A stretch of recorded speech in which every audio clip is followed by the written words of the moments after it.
has been a phenomenal camp. We've been out there for 12 days, training at high altitude, training with top US talent. I've got a mixture of different sparring partners to work with, good competitive test matches out there. Just what I needed, to get me to that level now where, we go out and compete in the world stage soon. Yeah. So who are the kind of the big boys out there that we can keep an eye on? So obviously everybody knows Richard Torres, who is the silver Olympic medalist in the last Olympic cycle. So he's the main man. So he's come back. He actually came back to do a few rounds after his professional fight. So you could tell he's a very professional athlete. So I got a few rounds with him, which I was over the moon with because he's someone that at that level who's achieved that that pedigree of competition. It's good to be able to mix with and gain that experience from. So yeah, he's an amazing person to get that work with. And there's other national champions over there, so heavyweight and super heavyweights. Who again was great to work with, a different kind of style, different puzzle to work out. So yeah, it was great for me. So who are the other ones? Sorry, we know about So Richard. there was Richard Torres, and there were, to be honest, I don't know their second names, but there's a guy called Josh and Ali. So these two guys, again, another heavyweights and super heavyweights. So the next crop of young super heavyweights out there in America. So potential future competition for me. Yeah, it's always interesting with these training camps, isn't it? Because you know that when you're going into these sessions and sparring, is there a case of you thinking, do you know what? I don't want to give too much away here. We are going to meet down the line, or is it just, do you know what? It doesn't. You don't think like that. I'm just going to do as well as I can in this, and I'm just going to try and teach this lad a lesson if I can. For me, I go into sparring. For me, I always think sparring and fights are two different things. Yeah. What the emotions you feel, and the what you put yourself through, the things that are at stake. It's just a different feeling. So I can never compare the two. But for me, I go into sparring, I give my all, I give my best, and I at the same time I adhere to my coach's instructions. So sometimes it's not all about going there and dominating, however many rounds. Sometimes it's going there and working on a specific thing.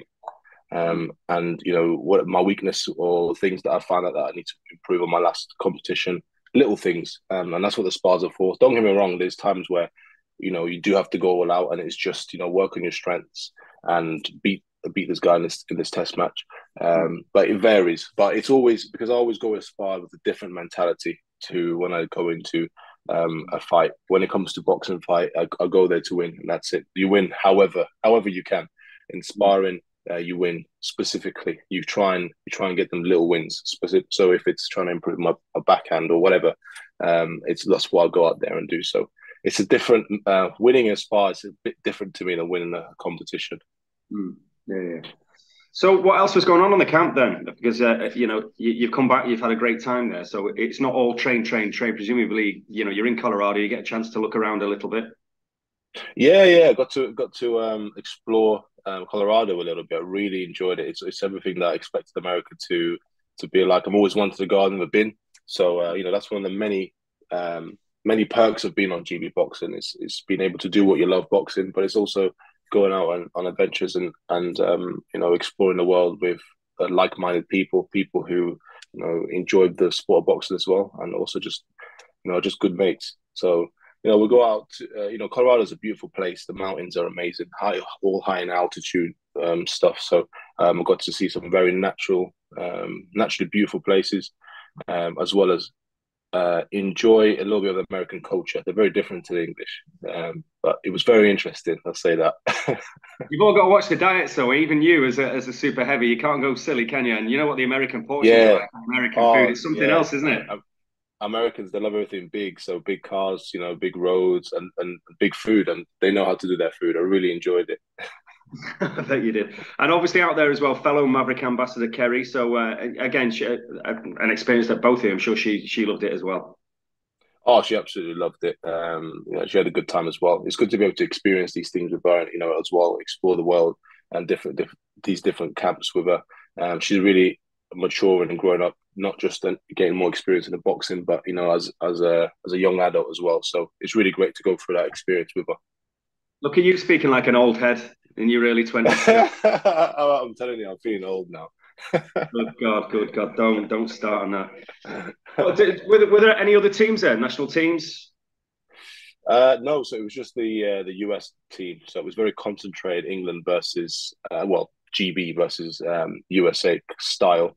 So we did very serious test matches. It was literally like a tournament. So we know exactly what time we're going to be sparring or competing, and we know what time we're going to be warming up in order to get into the 3-round test match. So it was very much tournament orientated and sort of reflect that a little bit.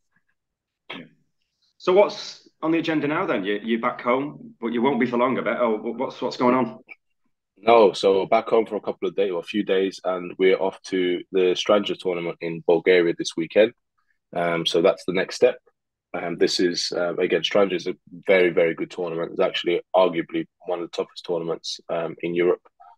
It's known as like the mini worlds, so there'll be very good competition, good talent over there. But I'm more than ready, more than prepared, and to be able to take on the competition. Considering the amazing training camps I've just had. So it's going to be very, very fun. And is that tell us about the qualifying situation as well for the Olympics? Is that involved in that? That's not one of them. No. So it's not involved in the qualification process. The qualification process will begin later on this year. So I believe in June or July, the European Games. So that's the one.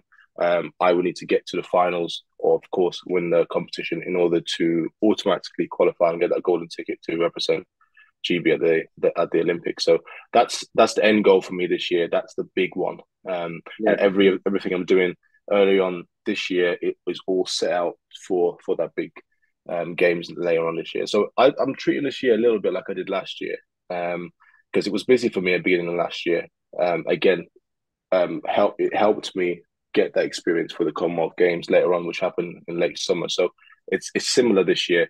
Get all that experience, travel everywhere, compete, spar, whatever it is, and then get on that podium at the European Games in the summertime, and then I can enjoy the last 5 months off. Yeah. Well, that would be brilliant. I mean, the thing is, it's all about peak. It's about timing in any sport, isn't it?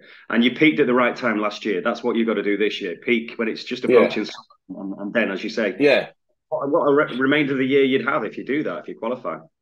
Exactly, and it's a conversation where I've had with GB Boxing, all the head coaches here there at GB, and we're all everybody's on the same page, picking me at the right time to get me on that top podium at the European Games. That's what it's all about. So all these camps and tournaments I'm entering, the goal is to win that European Games.